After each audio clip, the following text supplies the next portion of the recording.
Добрый день, друзья, гости и подписчики моего канала. Меня зовут Полина.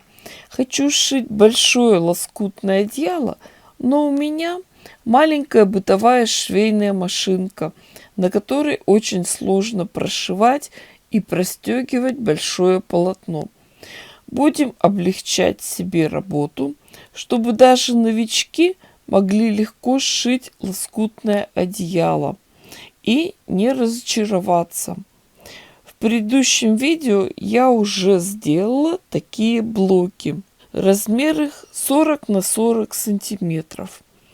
Отдельно шила центральную часть, соединяла ее по технологии исчезающий квадрат. Ну а теперь просчитываем одеяло. Это примерная раскладка. 4 блока в ширину и 5 в длину. Сами понимаете, что в центральной части у нас было больше швов, и она получилась немного меньше размером. Поэтому по краям этой заготовки будем пришивать кайму, чтобы увеличить размер и выделить центральную часть. Лоскутки, полоски. Ушла как-то раз красная шапочка в лес и пропала.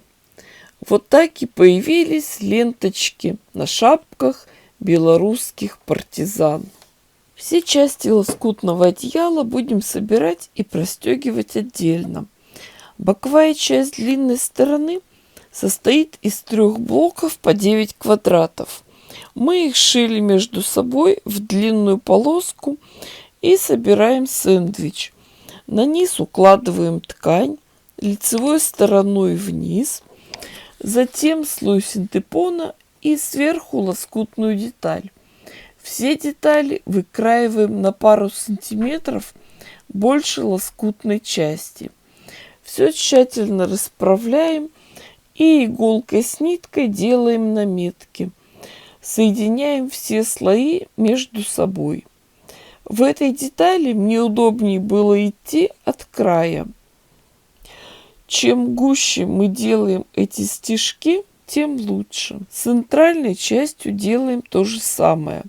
Но она больше по размерам, поэтому мы ее сначала закалываем английскими булавками, а потом уже прошиваем иголкой с ниткой. Все подготовленные детали готовим к машинной стежке.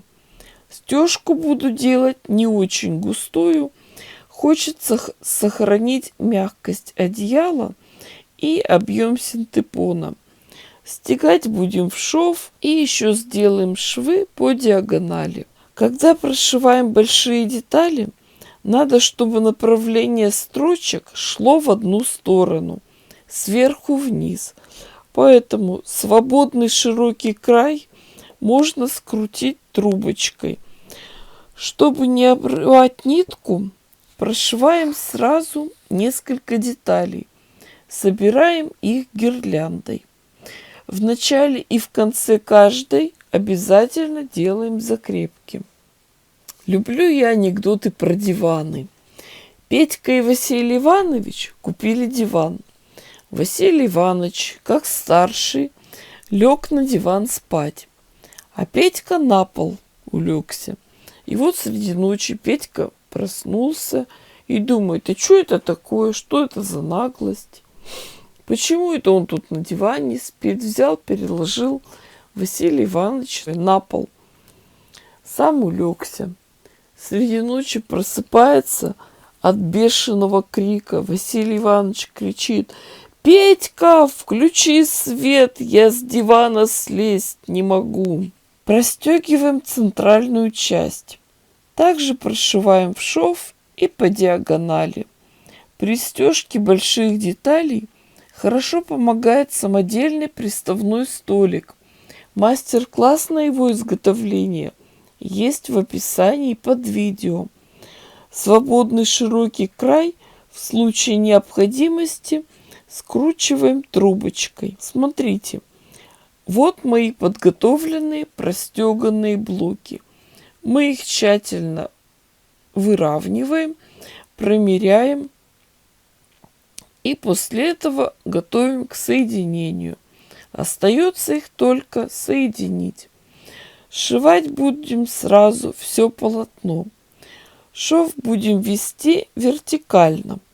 Сначала угловой блок квадрат, потом полоса из 3 квадратов блоков, потом опять угол. Для соединения приготовим бейки. С лицевой стороны бейка шириной 5 сантиметров, а с изнаночной 3 сантиметра. Широкую бейку складываем вдоль пополам. Бейка с другой стороны накладывается лицом к лицу, и после этого прокладываем строчку. Детали на бейке нашиваем одну за другой. Ничего не обрезаем и не отрываем. Когда будем пришивать центральную часть, обратите внимание, я поменяла цвет верхней двойной бейки. А при сшивании угла бейку тоже взяла другую. А в этот момент так и хочется вспомнить слова великого русского писателя. Так и хочется вспомнить, но не могу. Смотрите, как у нас подшита эта бейка. Берем следующую деталь, которую надо присоединить. Ее прикладываем к бейке, которая подшита с нижней стороны. Совмещаем срезы и прокладываем строчку. Получается замечательное соединение. И все ткани лежат ровно. Эти полотнища мы разворачиваем и раскладываем ровно. А теперь остается проложить одну строчку. Для этого двойную бейку с лицевой части мы отгибаем и закрываем ей все швы и торчащие края ткани. Широкий конец одеяла мы скручиваем в трубочку. Сами видите, что цвет бейки с лицевой части я делала разным. Это у меня такая задумка. Такое же соединение деталей делаем и с другой стороны. Письмо на радио. Поставьте, пожалуйста, мою любимую песню про 100 шуговназада. Чего? Виагра песню поет 100 шагов назад, тихо на пальцах. Все одеяло у нас держится на этих самых бейках. Ничего не обрезаем. Остается сделать еще одну операцию. Соединить детали горизонтально. Для этого к широкой части будем также пришивать бейки с 2 сторон. Теперь, девочки, будет очень хитрый ход. Нам надо к нижней бейке пришить деталь. В принципе, все делаем так же, как мы шили до этого. Но нам мешает развернуть ткани эта самая соединительная бейка. Поэтому мы дошиваем до соединения, а потом разрезаем его, разворачиваем бейку и прокладываем строчку. Осталось только верхнюю бейку развернуть и пришить. Основная работа с одеялом закончена. Видите, центральная часть получилась в двойной рамке. Осталось только обшить края. Готовим длинную бейку, равную периметру одеяла, плюс еще сантиметров 20-30. Пусть будет чуть побольше, обрезать недолго. Бейку делаем прямой, шириной 5 сантиметров. Начинаем пришивать. Доходим до угла. И когда остается примерно полсантиметра, останавливаемся, разворачиваем все полотно под углом 45 градусов и в угол делаем буквально 2-3 стежка, потом возвращаемся обратно. После этого Разворачиваем полотно под углом 90 градусов и свободный край бейки оттягиваем наверх и ровно его укладываем.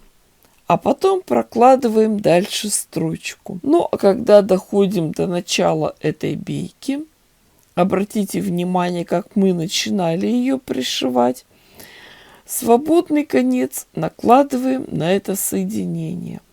А это вы видите как раз место соединения бейки под углом 45 градусов. Но завершающий этап: закрепляем бейку.